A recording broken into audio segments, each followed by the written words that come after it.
Hey everybody, it's Angie and welcome to Hot and Flashy. In today's video I wanted to share my supplement routine because I have dropped a few of my supplements. I've added in a couple of new supplements, so I thought it was time for a little update. I did do an update about 6 months ago that was specifically on bone health, and I can link that video right up here in case you're interested in that one. What I realized about a year ago after I had another DEXA scan was that I was still losing bone, so I had to kind of retool my calcium and my vitamin D and also consider some of the others that go along with that, like magnesium and zinc. So that's all discussed in that video in very great detail. Today I'm going to go over my entire routine, which, you know, it's looking big to me at this point.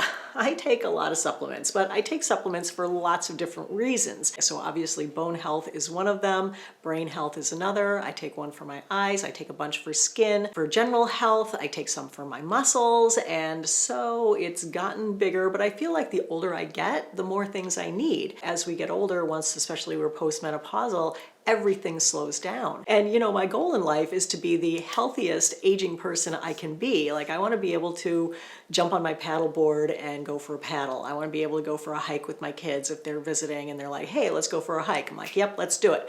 I don't want to be a frail little old lady. And so far I've been able to keep that from happening, and I'm really happy about that. I do exercise, I do eat very healthy, so that has all helped me to stay lean, stay fit, stay active, be able to do the things I want to do.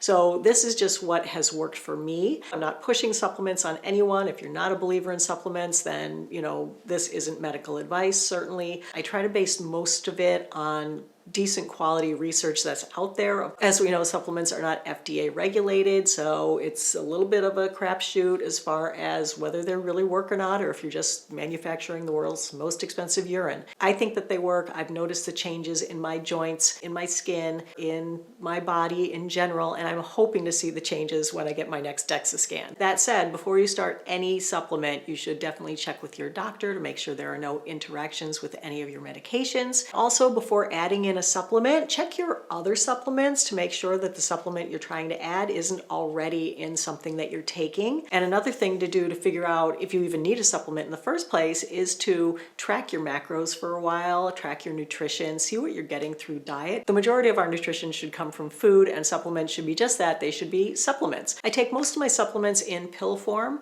and so I load them up once a week into my pill box. It's got a different little pill box for each day of the week in a different color, and each one has an AM and a PM, and there's room in there for lots of pills. Currently I'm taking about 6 or 7 in the morning, 6 or 7 at night. I take an additional pill at lunchtime, and I do have one supplement that is a powder supplement. In order to just keep them organized in my cabinet, I write on the lid when I'm supposed to take it and how many times a day. So I take 2 of these in the evening, I take 1 of these in the morning, you know, because some supplements are 2 times a day, some supplements are take 4 pills 3 times a day. I try to look for supplements where you only have to take 1 pill once a day or 1 pill twice a day. If it's getting into you have to take like 3 pills 4 times a day, that's too much for me. I'll look for something else with a higher concentration. So let's start in with supplements that I take for skin. And the first one I take in the morning every day is my Vital Proteins collagen peptide supplement. This one is their marine collagen. I've tried the cow collagen previously, and I didn't like it. It really upsets my stomach. The serving size on this is about 3 tablespoons. I use about 2 tablespoons a day. So with the 2 tablespoons, I'm getting about 8 grams of collagen peptides. And in these collagen supplements, it's not collagen. It's not like you're gonna drink this collagen and then the collagen in it is just gonna like magically appear in your skin somehow and make your skin be all re-collagenized. They're peptides, amino acids and little pieces of proteins and things that get into your body and tell your skin to make more collagen. The research into collagen peptides is pretty good that they do work to do that, but as with all research into supplements, it's not 100%. Like, there are other studies that say, nope, it doesn't work. Even though I take this mainly for my skin, my anecdotal story about it is that it really helped my knee pain. I started having knee pain in my joints when I was about 40. Post-workout, I would have some knee pain, so I went to the doctor back then. I was like, oh my gosh, my knees hurt, what should I do? And she was like, come back when you can't stand the pain anymore, we'll do a knee replacement. And I was like, is there anything else I could do in the meantime?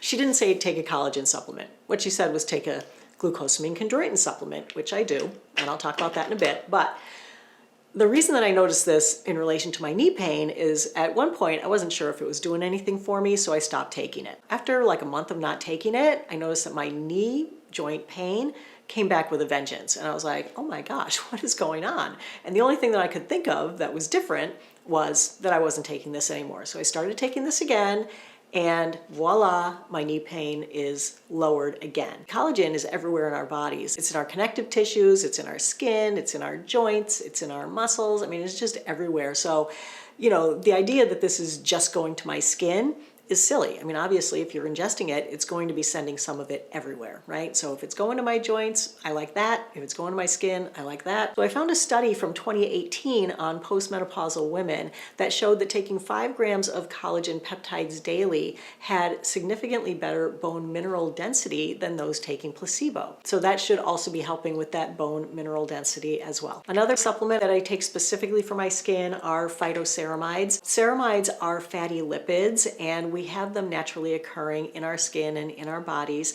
These are plant-based fatty lipids, so these are from wheat. So if you have a wheat allergy, definitely don't take these. You'll have to find another brand that contains rice. These are really great for hydrating my skin from the inside out.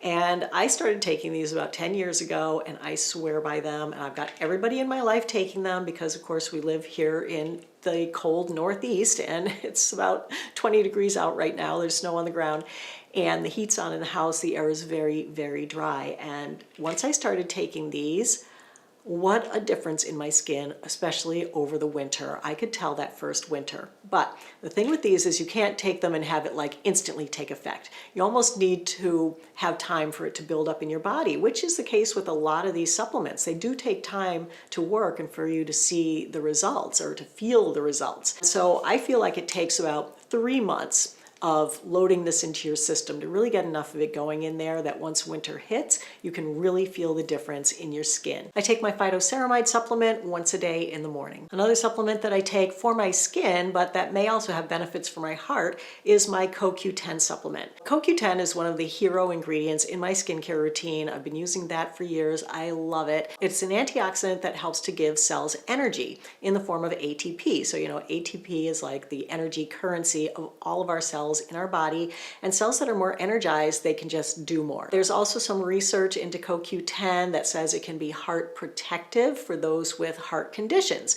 Now, I wouldn't say that I have a heart condition per se, but I do have hereditary high cholesterol, and I've spent the last 40 years of my life trying to control that with diet and exercise. But if I didn't control it with diet and exercise, I probably would have a heart condition. So if this can help with that, I am all for it. And so that's one of the reasons that I take this, but I take it mostly for my skin. And I take this once a day in the morning. And the last supplement that I take specifically for my skin, and this is something that not everyone will need to take for sure, this is a niacinamide supplement. I take this because there was a study that showed that for people who have skin cancers or are predisposed to skin cancers or have excessive sun exposure, they can reduce the chances of having skin cancer by taking 500 milligrams of niacinamide twice a day. So I started taking this when I saw that research because, of course, I was a sun worshiper for 45 years. So I am a big candidate for skin cancer, judging from my dad, who I take after skin-wise. He has had so many skin cancers sliced off of his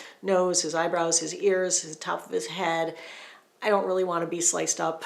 So I'm hoping if this can help with that, it can also help to clear some actinic keratoses, which are precancerous lesions. So this is more of a preventative thing that I take. It doesn't have 100% conclusive research, but if it does work, I am willing to be the guinea pig for it. So I take these twice a day, one in the morning, one in the evening. All right, let's talk about supplements for bone health next. Of course, the ones that we always hear about are calcium and vitamin D. So I had to really retool my whole calcium intake over the last year because I was just taking for calcium just one a day, which provides 300 milligrams of calcium a day, which is clearly not enough. And I thought, oh, I'm probably getting enough calcium from my diet, but was I? So when I did my micronutrients, that's when I found out that I, in fact, wasn't getting enough calcium from my diet and that I needed to supplement. And then I went down the rabbit hole of what kind of supplement was the best, because there are different kinds of calcium that you can take. The recommended dose for calcium for postmenopausal women is between 1,200 and 1,500 milligrams per per day, but you need to split it up into 500 milligram doses because your body really can't absorb more than 500 milligrams at a time. So you need 500 with breakfast, 500 with lunch, 500 with dinner, or some other time. And depending on which kind of calcium you take, you either have to take it with food or you don't necessarily have to take it with food. So the two kinds of calcium that are generally available are calcium carbonate and calcium citrate. Calcium carbonate has more elemental calcium in it per gram than calcium citrate. It's about twice as much. So to get the same amount of elemental calcium, you would have to take more calcium citrate than calcium carbonate, but there are other differences between them. So calcium carbonate is harder to digest and can cause some gastrointestinal problems like bloating and constipation. So if you have a problem taking calcium because of that, you may want to switch from calcium carbonate to calcium citrate. And calcium carbonate has to be taken with food. Calcium citrate is easier to digest. There's some research saying that it's more bioavailable, meaning that your body absorbs more of it. And also you don't have to take it with food necessarily. You can take it with food, but it doesn't need the stomach acids to break it down as much as calcium carbonate does. So if you forget to take your calcium during the day, it's 10 o'clock at night, you haven't eaten in a while, you want to pop a couple of calciums, calcium citrate is the way to go. High protein diets and diets high in salt can make your body excrete more calcium. So I do eat a high protein diet, which is something that you're supposed to do as a postmenopausal woman, especially if you want to stay healthy and strong and fit. So I take extra calcium over the 1500, thinking that I'm probably, peeing out some of it. So in my diet, I get 543 milligrams of calcium with my breakfast. So bam, there's my 500 milligrams of calcium plus a little extra. With my lunch, I get 250 milligrams of calcium. So I need to supplement that. I need about another 250 to make it to 500 or maybe a little bit more. So to get that added 250 milligrams of calcium, I switch my one a day Women's 50 Plus multivitamin over to lunchtime because this provides 300 milligrams of calcium along with vitamin D. And I really like this. I've been taking it for years. It's just a multivitamin and it provides me with all those micronutrients, zinc and boron and magnesium and manganese, copper, selenium, iodine, chromium, niacin, riboflavin, thiamine, vitamin K, vitamin E, vitamin D, vitamin C, and vitamin A. So, it's packed with all those micronutrients that you need anyway. Once I add this, I'm up to 550 milligrams of calcium with my lunch. So check, there's my second 500 plus a little extra in the middle of the day. I usually have a snack in the afternoon, which is usually an apple with a couple of tablespoons of peanut butter, 32 milligrams of calcium with that. So that's just an extra little bonus. And then with my dinner is where I really don't get a lot of calcium. It's like 62 milligrams if I eat tuna fish. It's only 30 if I eat chicken. That's where I need closer to 500 milligrams of calcium. So to get that calcium, I bought a calcium citrate supplement. This one is 1,000 milligrams, but you need to take 4 of these Whopper pills to get the 1,000 milligrams. So they're each 250 milligrams. So I like that because I can portion it out to get that 500 that I need. The thing to note about these is that they don't have any vitamin D in them. Even though they're supposed to be all calcium citrate, they're actually part calcium carbonate. If you really read the ingredients, it says calcium from calcium citrate up to 85%, and then calcium carbonate also in here. So it's not straight calcium citrate. And since this doesn't have the vitamin D in it, I finished these just because I wanted to finish the whole bottle, but I didn't repurchase these. So I went with these Citracal Petites because they are 100% calcium citrate of the calcium you're getting. They also have the D3.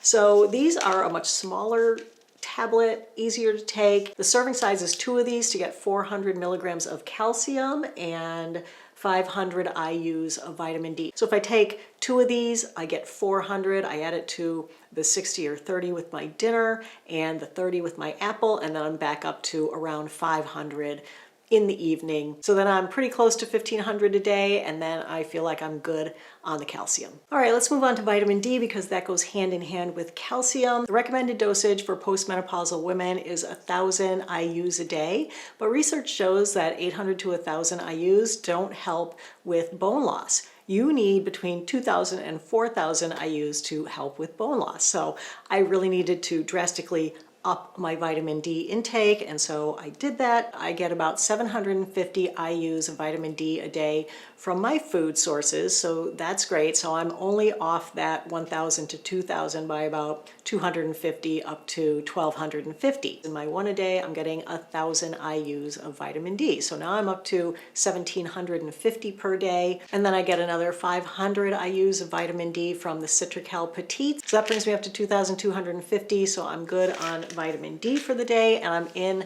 the range to help with bone. I'm also getting vitamin D from another supplement that I haven't talked about yet, but I'm going to talk about it next, so this is a perfect lead-in for it. That is my vitamin K2 and D3 supplement. This one has 5,000 IUs of vitamin D, so adding this in, now I'm up to 7,250, so that puts me way over that 4,000 that I need for bone health, and I feel good about that. So I was going to stop taking this one and switch it to just a plain K2 supplement without the vitamin D, but I've decided to keep this one to keep that high vitamin D. I don't think there's anything wrong with it. With vitamin D, it's okay to take as much as you want. What vitamin K2 does is it directs the calcium in your body to go to your bones instead of just floating around in your blood where they can actually clog your arteries. So it's really important to take if you're taking a lot of calcium. So the dosage that's recommended is 90 micrograms a day. There are two different kinds of K2. There's MK7 and MK4. My understanding is that MK7 is the one that you want. MK7 I think is more slow release, and MK4 you have to take it more times throughout the day.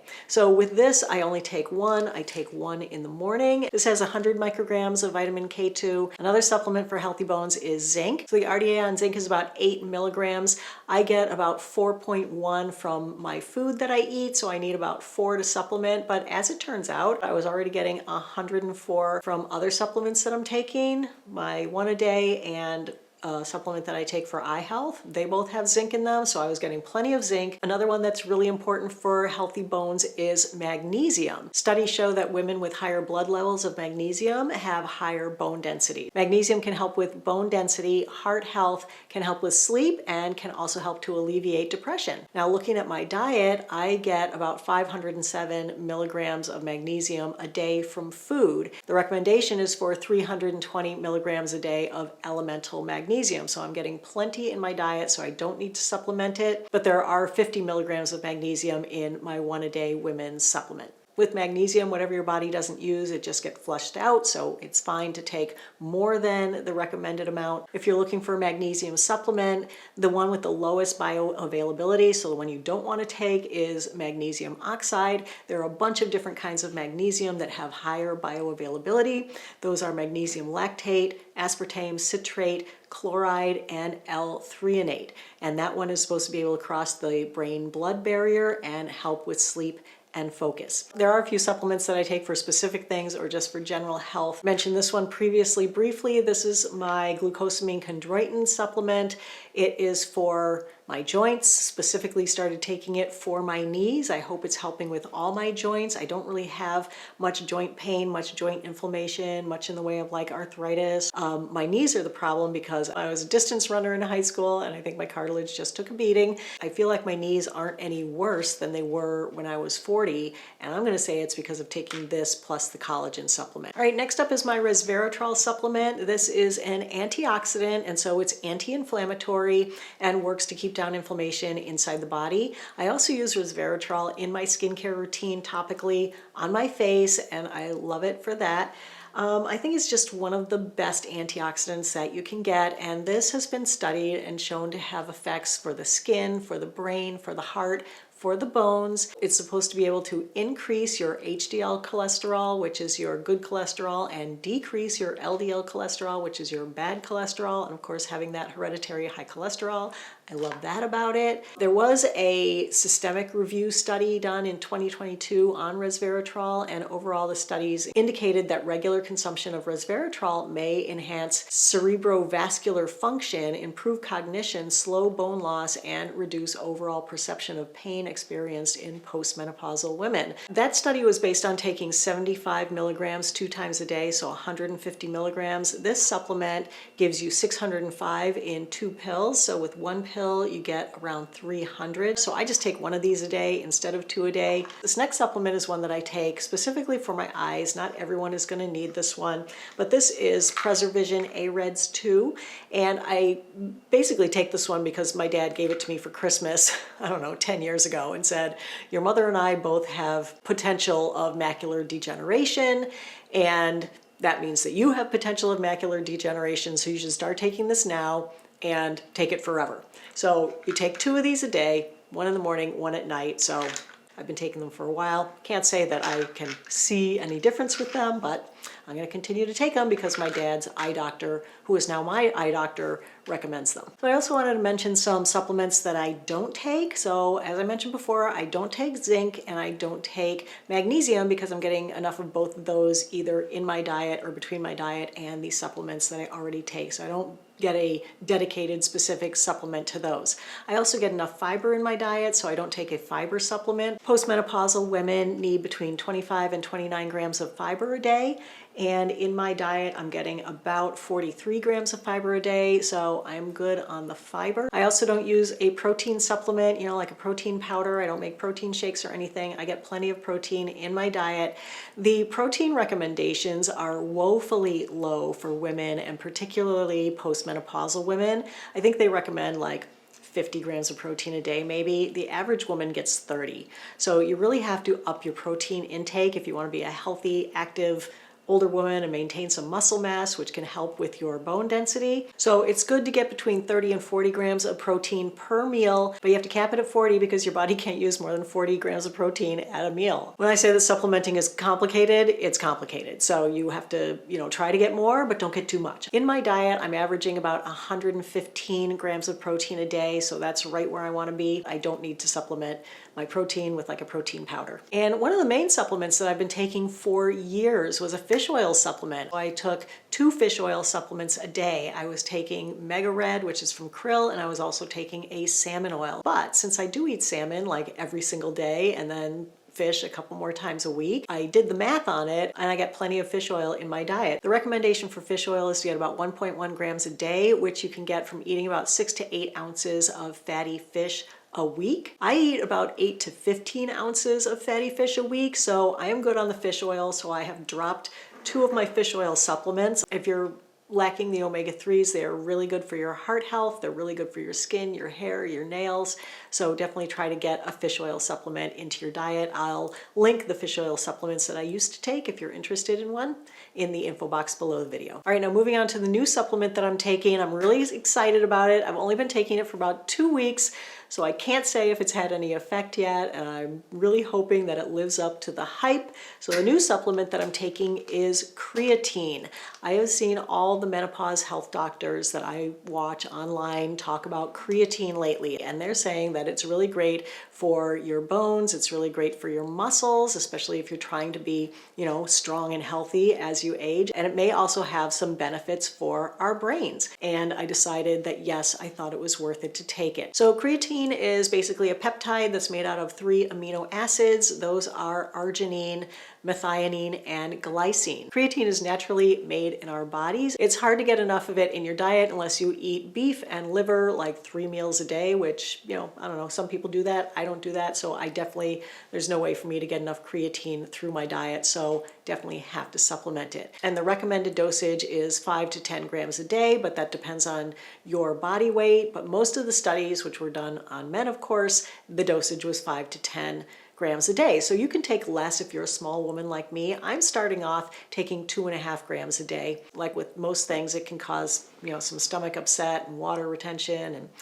things like that. So I'm like, I don't really want to take a ton of it to start just in case. Creatine is really big in the bodybuilding community. In the weightlifting community, they recommend kind of doing a loading dose. A lot of the newer studies say that you don't really need to do that. It just takes longer to build it up in your muscles. If you're not doing the loading dose and you just start taking it like 5 grams or 2.5 grams a day, it takes about a month for it to build up enough of it in your muscles to actually start seeing the results. I probably have another 2 weeks to wait before I'm gonna start feeling any different or seeing any difference. The thing that I'm really excited about this for is not only building muscle, but help with recovery after a workout, and help with energy after a workout, and help with energy during a workout so that you can get more out of your workouts. And you know, I really love my workouts and I love being able to do the things I wanna do, but it's also part of just being a healthy aging woman. I don't wanna be a frail aging woman, and if this can help with that, then I'm all for it, and that's why I'm giving it a try. So in addition to creatine being stored in your muscles, 5% of the creatine in your body is stored between your brain, kidney, and liver. So studies have shown that it can possibly help with cognitive function as we get older, like recall and memory. Unlike other supplements where there are 5 or 6 different types of it, you need to know which one you want, creatine is basically one thing. It's creatine monohydrate. So I found this one. It's from Optimum Nutrition. And the reason I got this one is because it's a pill, not a powder. Now, most of them are going to be the powders that you scoop either into your coffee, your tea, a glass of water. I just didn't want to put it in my water because I feel like it takes so long to drink a big glass of water during the day that I want to make sure that I get it in there. With this one, it is 2 pills to get 2.5 grams. So I take 2 pills of this a day. I've been taking it in the morning. There's a lot of talk online about whether you should take it right before you work out. But your goal is to get up to steady state, right? So that it's in your muscles, you've got the same amount in there all the time. Then it's not gonna matter if you take it right before you work out or right after you work out for recovery.